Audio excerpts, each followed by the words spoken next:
Hello, and welcome to yet another episode of the Conversation Capital. My name is Ursula Mariani. I'm your host and the voice of reason, Sis B. Hey! I am good, Ursula. How are you? I'm awesome. I am awesome. Thank you. Given you joining us? Yes, I am. I am here. Okay. I might, I'm still on tech, making sure everything is fine, but I am here. Multi-talented. Hey, can you not talk before I introduce you now? Huh? Favorite fan of the show, friend of the show. Friend of the show and fan. She's part of the furniture. Yeah, that's why she just jumps in anytime. Asantua Boatema, Abena Ofori Amanfo. I love it when you say my full name. It feels, what do we call it? It's like my... Stagaze. Thank you. Yeah. Good girl. How you doing? I'm good. How are you? Thank you so much for joining us. Thank you. We haven't seen you in a while. Okay.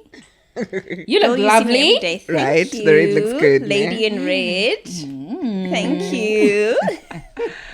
So today we're chatting everything to do with gentrification of friendships. You know that gentrification of friendships, Given came up with that title. And you can tell.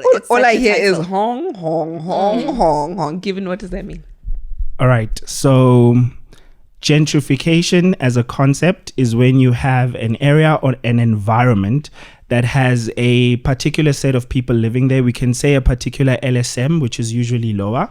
And then you come and you build it in or develop it in such a way that it forces and pushes the lower LSMs out to make room for the developing area.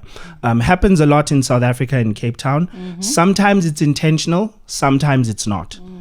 In fact, you often find, like in America, this happens a lot where older generation bought their buildings or bought houses a long time ago and they fixed up their homes. And then the younger generation that is starting to buy, they don't have the money to renovate.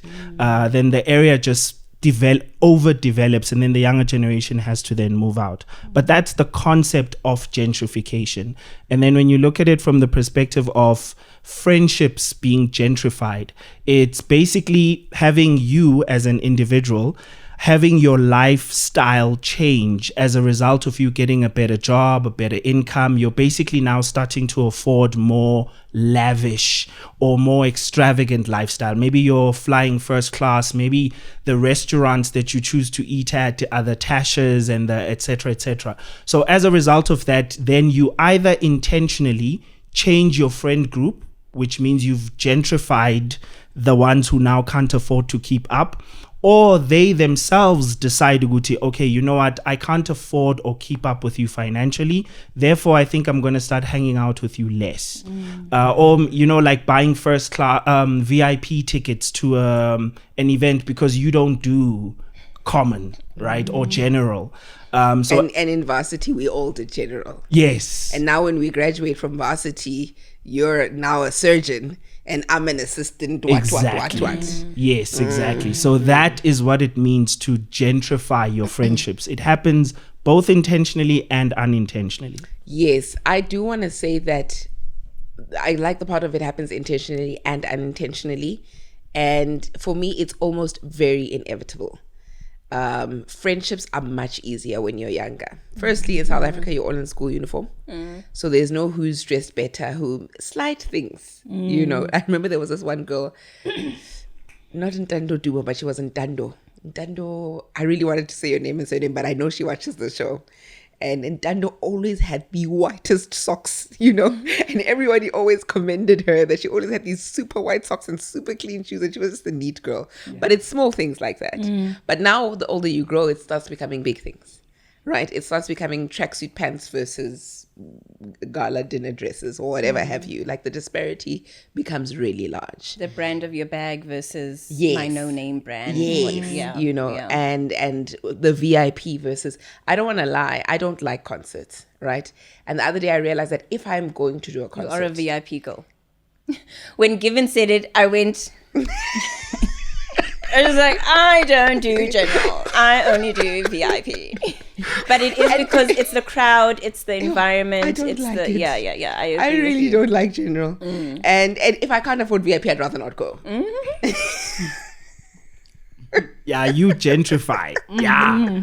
Yeah, I suppose it also introduces another dynamic where probably you don't in just this isolated thing, you probably don't gentrify your friendships in the sense that they leave and they're no longer your friends, but for this specific thing, they're not going to come with you because I can't keep up with that. So it's a kind of exclusion or like a filter in a way. Absolutely. I might be able to afford VIP for this kind of thing, but maybe not for that concert. So count me out. Like, don't look at me for that. I'm not going to come with you. Okay. But there's a duality to it because there are many friendships where I'm the non-VIP. You get it? So maybe not is with that the our concert terminology moving forward? Yeah, VIP the friends VIP versus friend versus the general access friend. So for me, it's like a thing that it's almost impossible to avoid, especially if you come through with friendships from childhood, because the disparities do start coming about as you grow older. The one becomes very successful, the other one. Sometimes it can even happen in new friendships, and the new friendships usually don't develop, right? So there could be a keen interest in like a pursuing a something, friendship, and then you realize our activities are not the same. Yes, Are not the same. Yes, you know. And so I think it's something that we can't avoid, but I wonder if we should avoid, because it's like, should you be in a place where this is a tough one, should you be in a place where you are doing general access For me, for the friendship? I feel like, no. No way, she said no. and I'm the general access friend, by the way. Hey, this one dragged me to a free concert. But I truly believe you must find a middle ground. Like, I remember we've had this conversation offline, and I was saying, maybe with this friend, we meet at your place, my place, very simple, no cost to it, or at a restaurant that can be for both of us. Because also, you must be careful of wanting to be the friend that pays for everything. Yes. Right? You must avoid wanting to be the friend who says, no, I'll cover that, or no. Because it's for both ways, your protection and the other person's protection. Because you also don't want the other person to feel like a burden towards you. Oh, no, I want to go here. So for me... Or you don't want to be feel used at the end of the day. Yes, you know, for both of you, it's important to find just that activity that you both share. Maybe you never go for a full meal, but maybe just coffee at a nearby place. Or, I think you must learn how to navigate your relationship differently. Yeah. And it's so true with regards to sometimes the value friendships bring. True friendship, for me, the friendships I enjoy the most are very much chilling. Yes. It's never about the restaurant. I agree. It's never about, and so You are a kick your shoes off and I'm on your couch. absolutely, Kinda. Yeah, you are. Yeah. I love taking a nap at my friend's house. Yeah. And yeah. if let's say we are active friends, like I'm immediately thinking of Sislebu, our thing is walks. So count us in on a park run, taking a 5-kilometer walk, take us on a hike.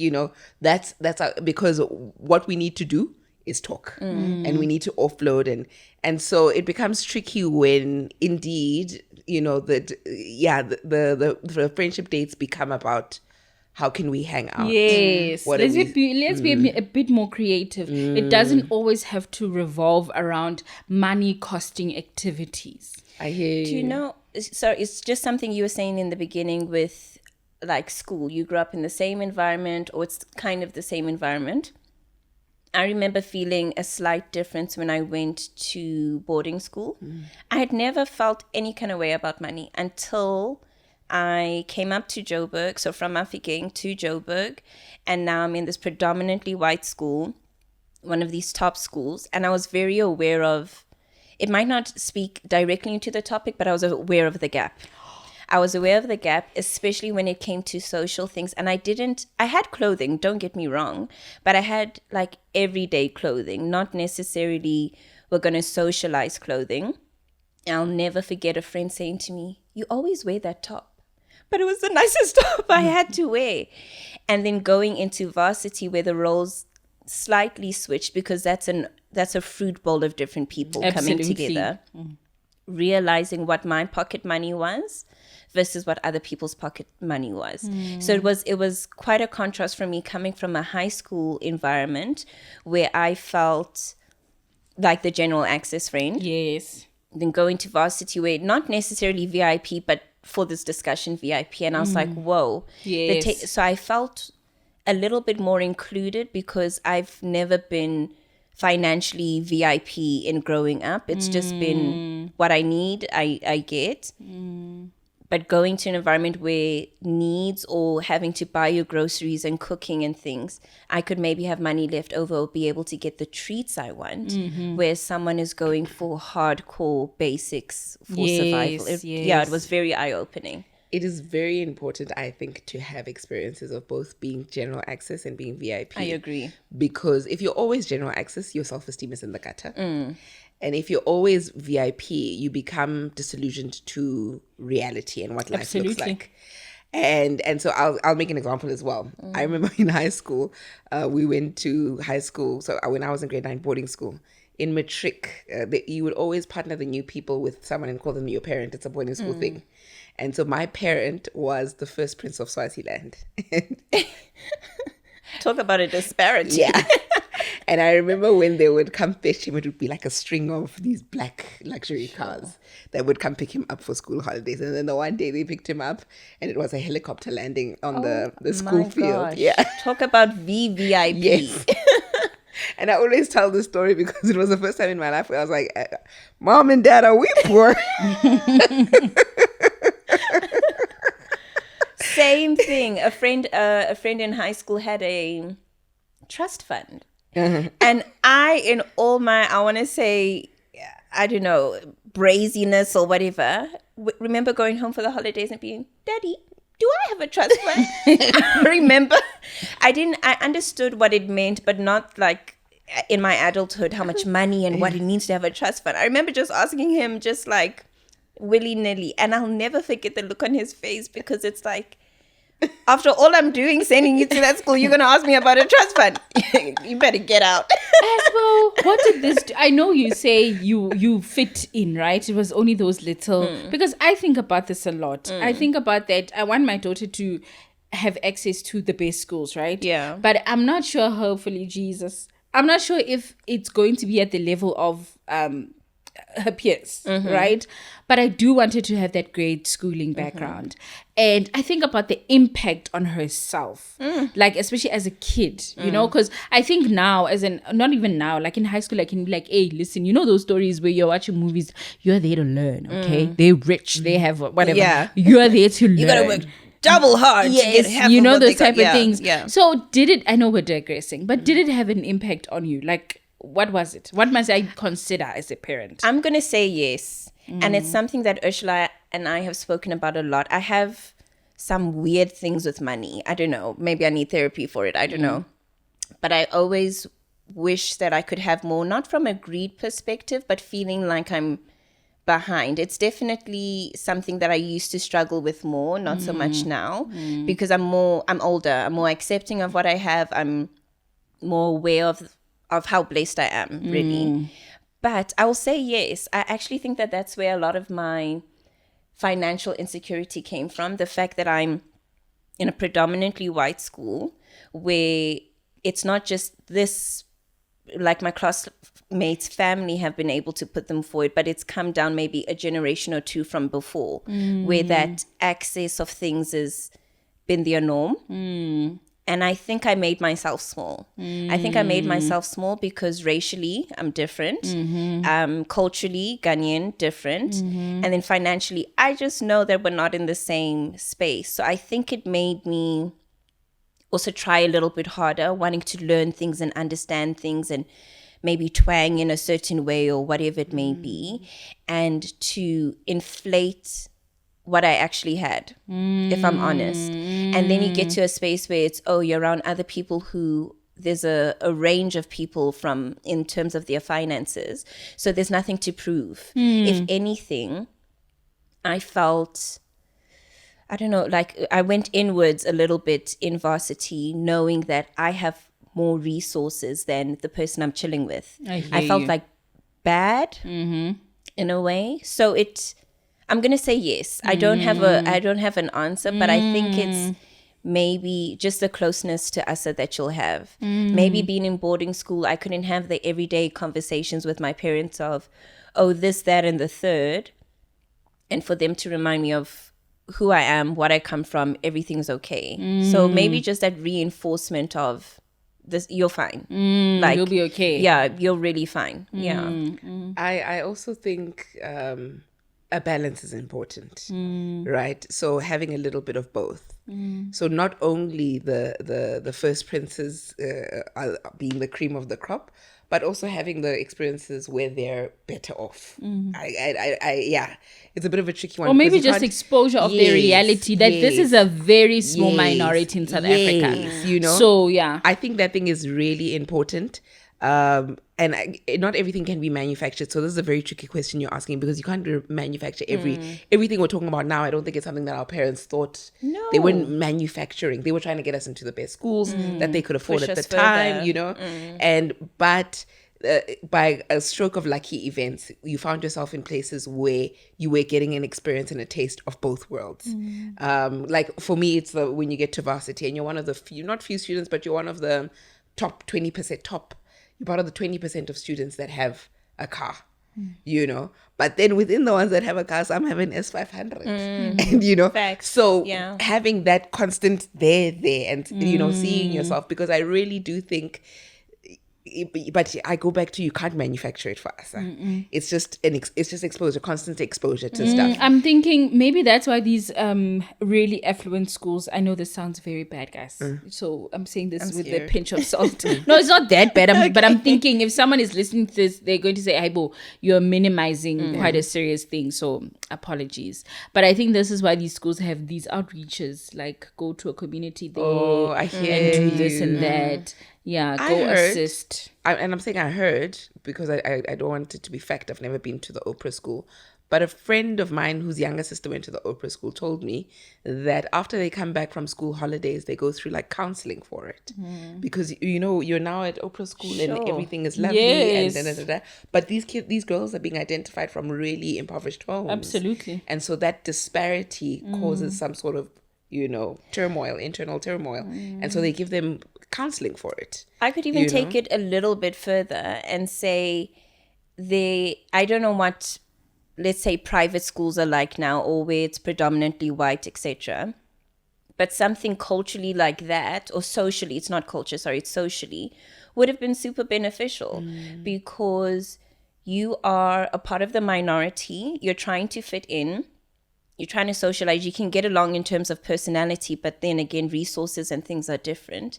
To have an awareness of trying to make the minority feel more included. I don't know how or what that would look like, but I can remember so many things.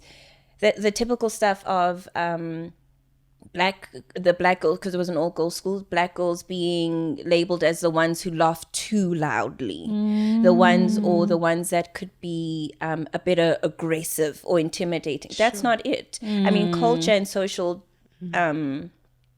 elements, do come into that, where like I'm going to generalize, and I'm generalizing badly, but like that loudness and happiness of laughter, I can identify in certain social circles or whatever, and how that could be seen as different or too loud, but it's just a part of, I don't know, where you come from. Yes. But it's labeled and highlighted differently because it's different to what the You almost don't majority belong. is. You don't belong, so it seems like weird to, that loud laugh. Yeah. And it's interesting how, depending on which side of the fence you are, it could be good or bad. As you tell that story, I remember sitting at a graduation ceremony, and you know, the black families were obviously doing what black families do. Guys, you should have seen when I graduated, my mom and Nonku, the lady, even I think it was the dean, said, somebody's really happy you graduated.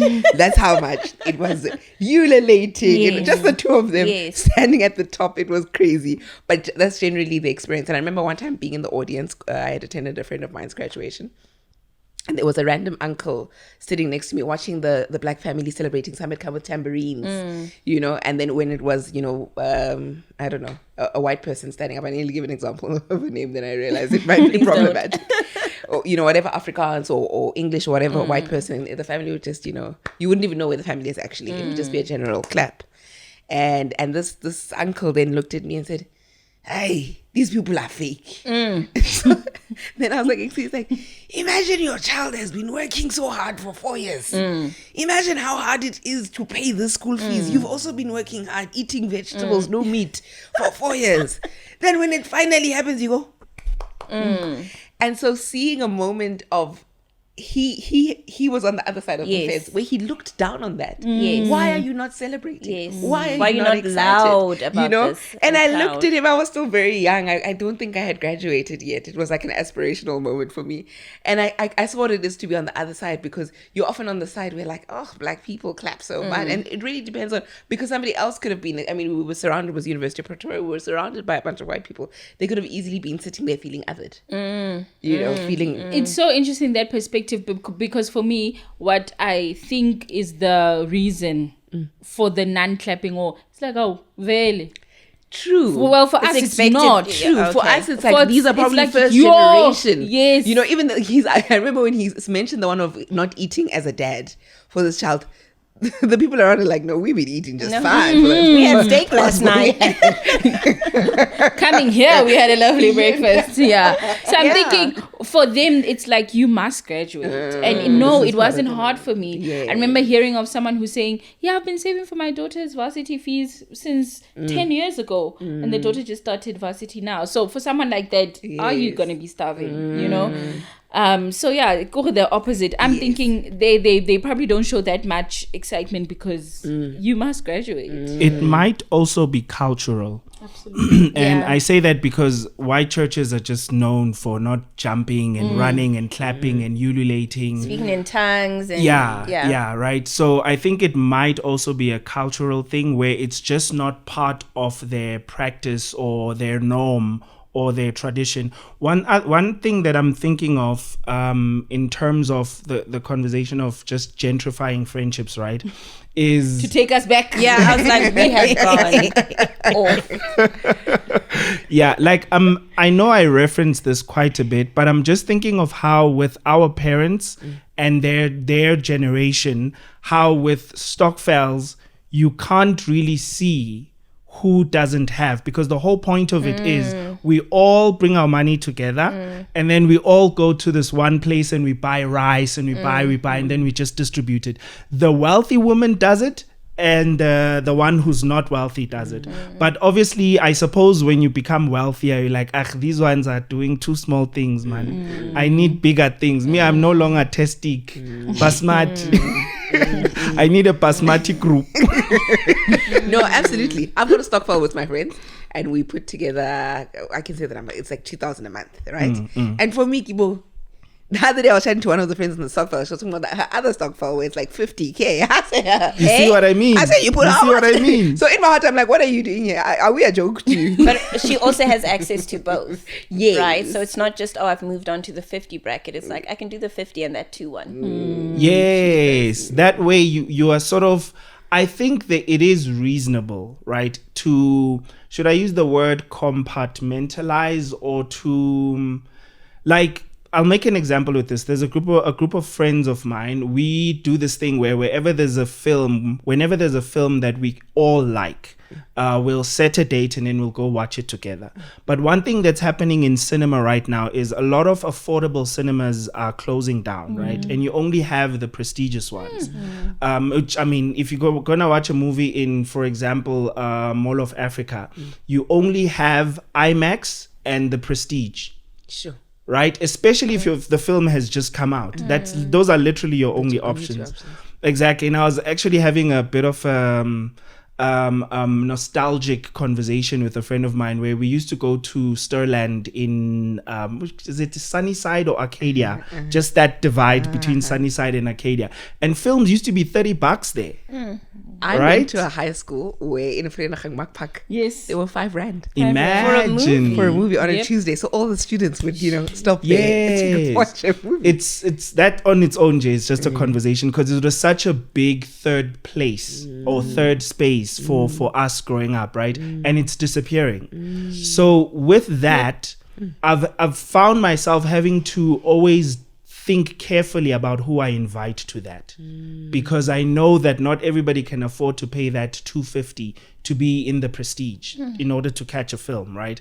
And I think that guilt in itself, I've thought about it quite a lot, and I've been asking myself, Uguti, given be okay, you need to get to a place where you're okay with inviting those who can be at the Prestige to the Prestige. And then you also need to be okay with inviting the one who can come to the braai at home. Exactly. But it takes intentionality, right? It takes you actually being considerate of those friends. Uguti, I know you, I know your circumstance. I'm not offended by it. I'm not some type of way about it. I will invite you to this, but I'm going to be reluctant. I'll check before I invite you to this.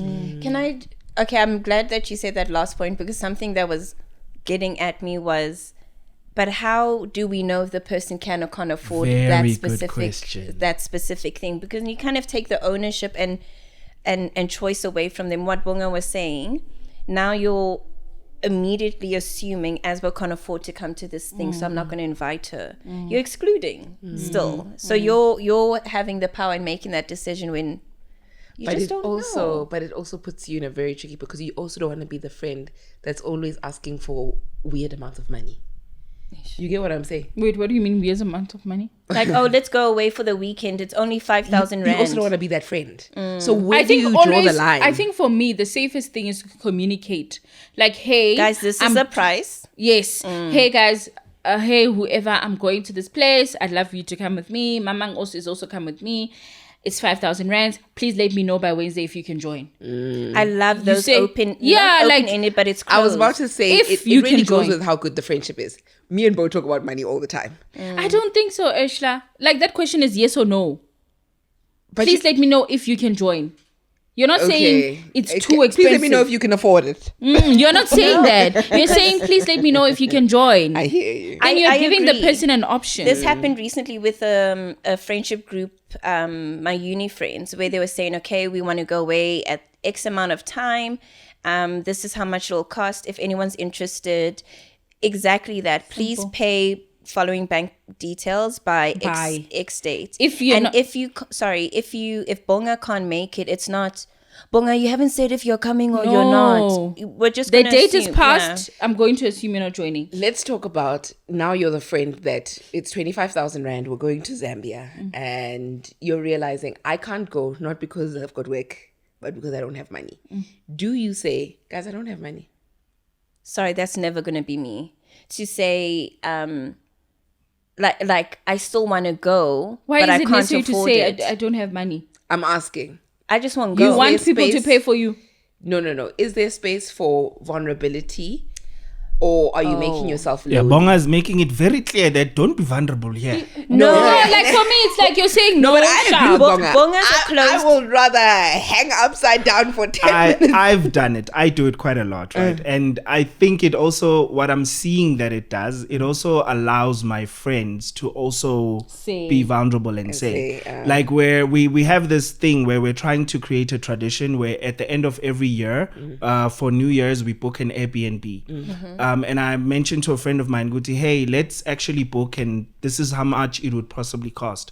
The friend of mine is transitioning right now. They just purchased a house. So he just says to me, you know what, I'm actually not You sure. had to clarify that transitioning because I was. Yeah, I know, Thinking of so I many know, things. I know, Thanks. I know. Yeah, so he's saying to me, Guti, look, I'm not sure if I will be able to afford it. So maybe we can have a different approach. In fact, I think what it does when you have those conversations is that it opens up room for you to create alternatives.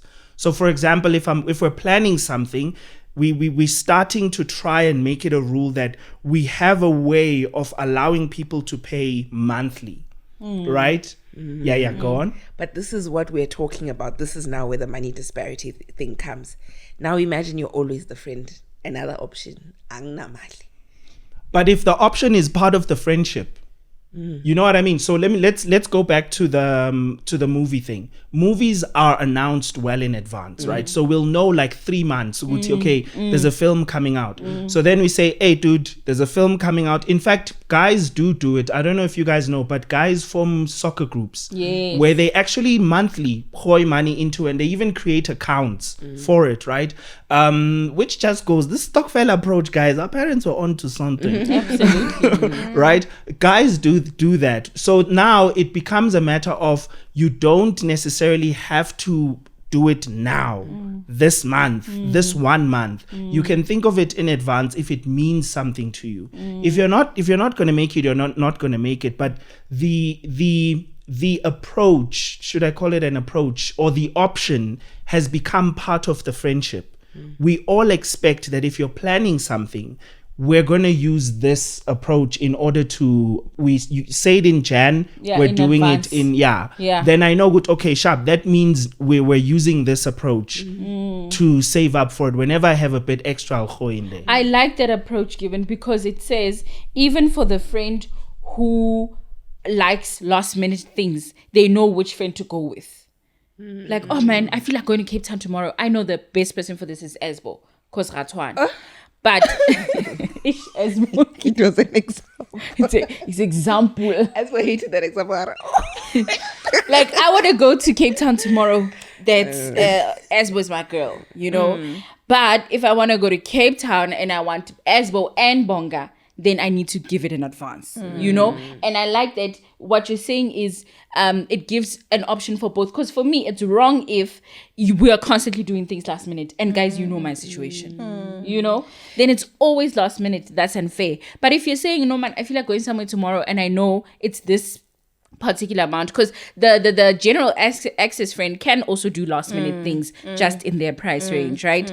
But if you know it's an expensive exercise, you know which friend to go with. But then if you want all friends to be involved, then maybe we must be more intentional about planning. You know, sorry, what this makes me think about is like, it's easier for us to have these conversations because we're older, we have more, you're more comfortable in yourself in saying, listen guys, I can't afford, and that's it. Or, you know, giving an answer. But I think about like high school Asbo, who didn't have the language, you just want to fit in. Varsity, I can say the same thing.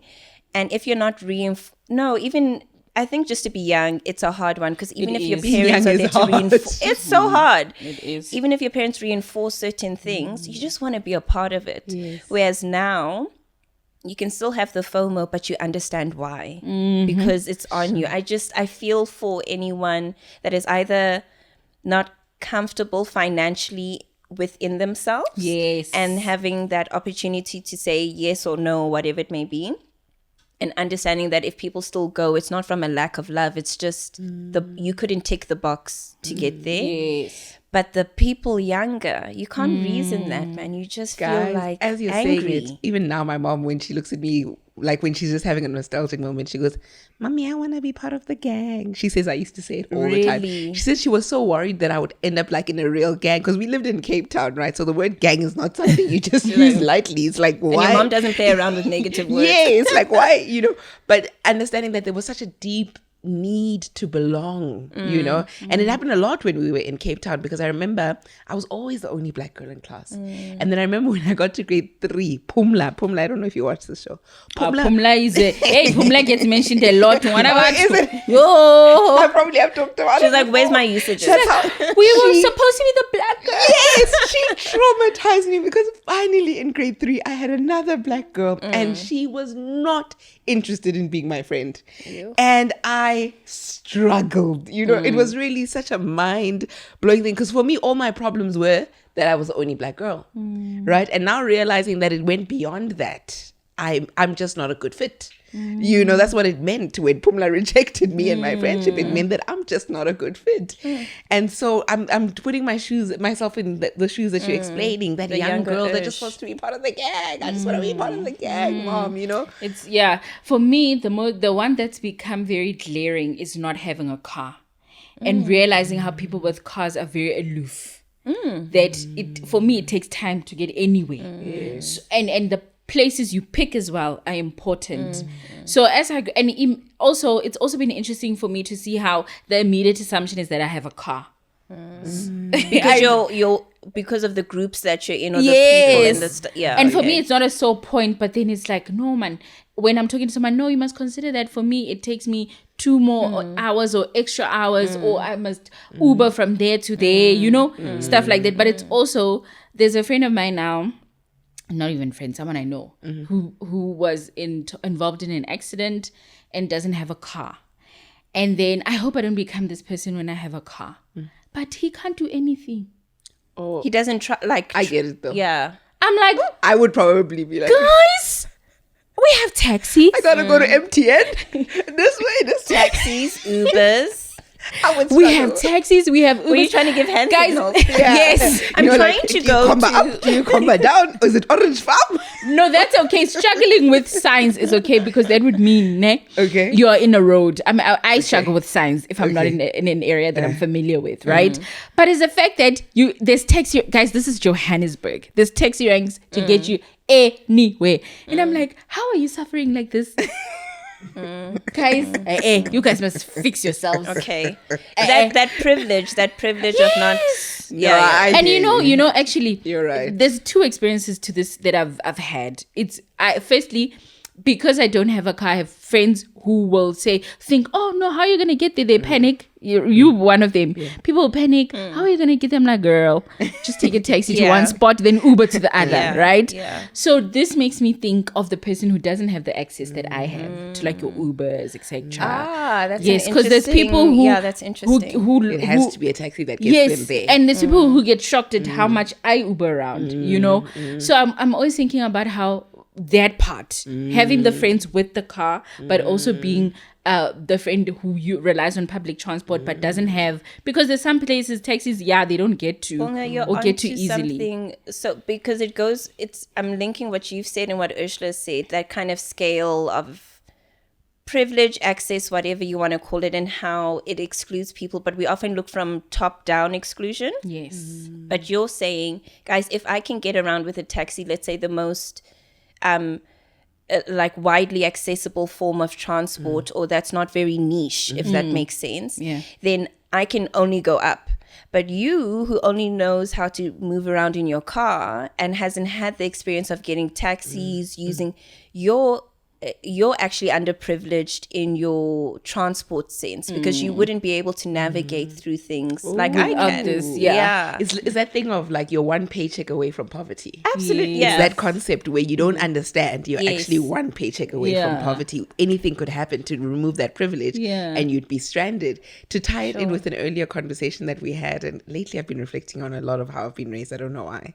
But my mom says we had gone with some family friends and we happened to be in a car that was like full, right? So they squeezed me in. And then when I got home, you're a little kid, you're like 3 and you're like offloading about what happened when we went where and you did this. And then I said, and mommy, we were so full in the car like we were in a taxi. That weekend, my mom made us go on a taxi ride and hop on from this taxi to this taxi. She said, I realized how removed you were. Yes. You're looking at people in a taxi and thinking they're sitting. So just a pointer as to you raising Asa and exposing her when you can see this one's delusions with regards to how, things life work. Is, but I hear what you're saying, because and it's that thing of I like you can only go up, because when I was in school and we were in transport, but the transport didn't make accommodation. It would make accommodation for sports, but it wouldn't make accommodation for social activity. Right? Do you understand? So it would make accommodation if you had hockey, but I want to chill with my friends. It did not make accommodation for. And so I was desperate for my parents to allow me to use a taxi by myself. And when I started using taxis, it was a privilege for me, because it meant that now I can move without my parents, without, I had finally accessed a different level of independence. So I get what you're saying with regards to being able to see the privilege as well in things that they are a privilege. It actually is a privilege. Absolutely. So the disparity is not necessarily a bad thing. It could actually equip you if you've gone from a place of like resources makes it sound like meek and lowly. That's not what I'm saying, but it is from, if I can navigate in a taxi around in different areas and I know how to move without that kind of resource, then I'm not going to struggle, or I'm not going to struggle as much. I can rely on so many different avenues. Absolutely. Whereas your, I don't know what to call, not higher resource, but that independent resource actually limits you. It flips it on its head. That is, I love that even example. down to somebody being able to bath in water this big. Yes. The ability Stretching that thing. to know how to get yourself clean and smelling good Yes. with a Vascom level of water. Yes. And you're like, where's the shower? Yes. Where's the running water? I obviously can't smell fresh. There's no running water. It's like, but you actually can.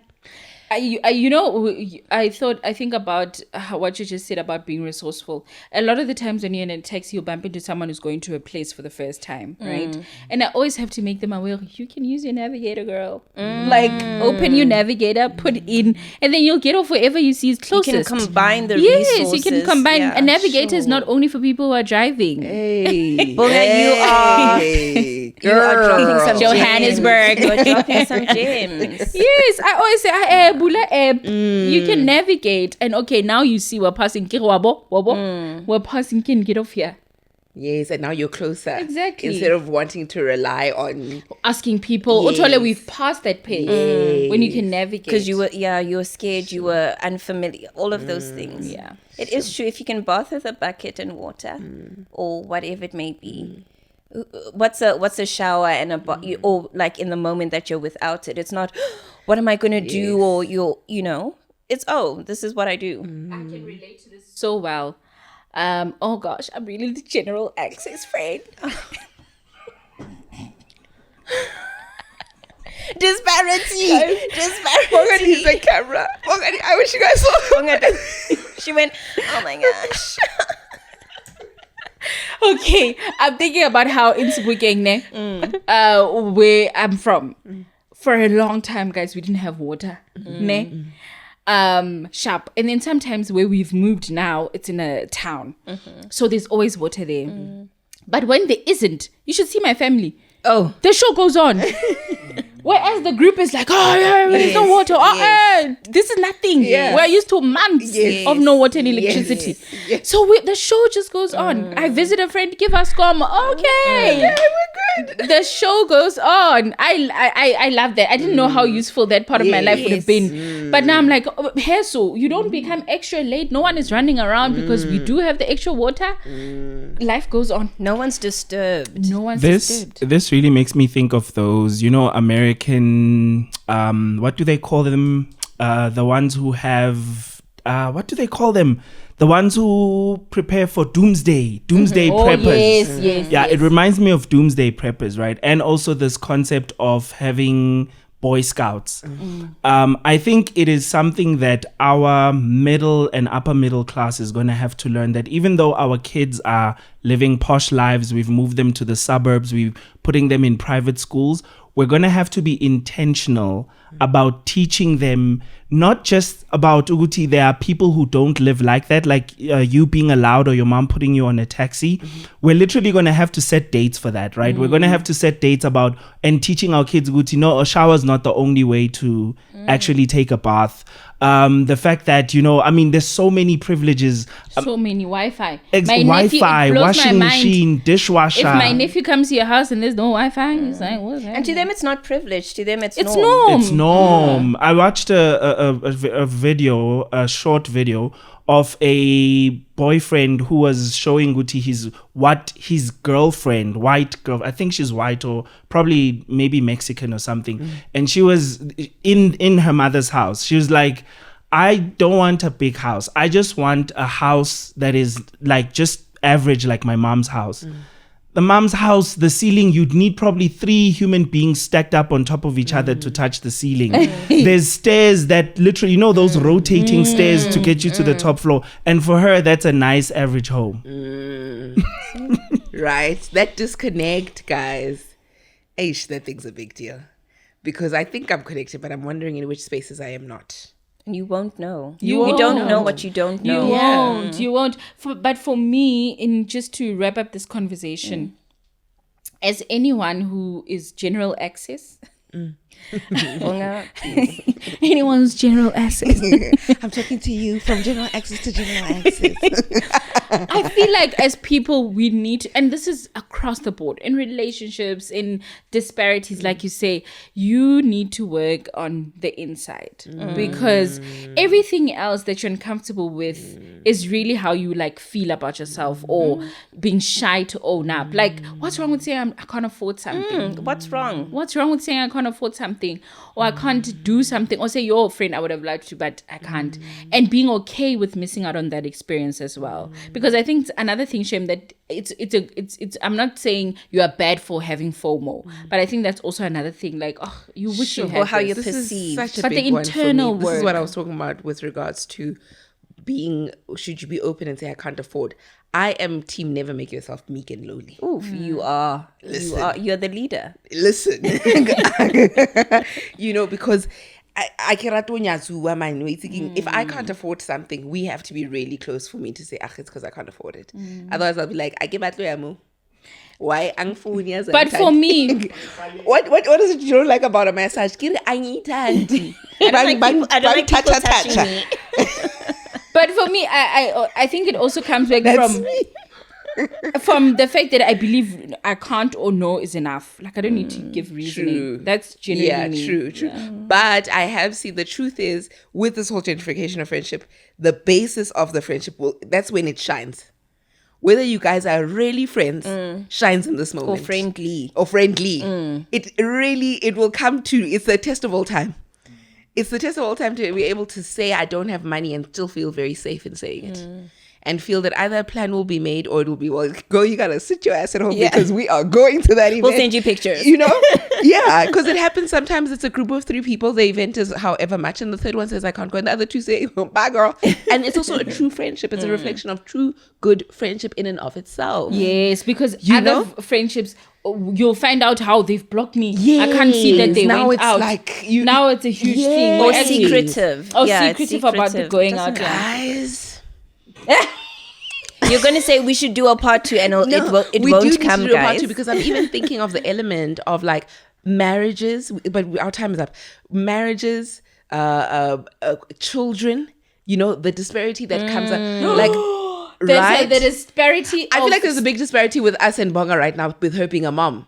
Because I always have to think, will she get a babysitter? I can't invite her last minute. Yes.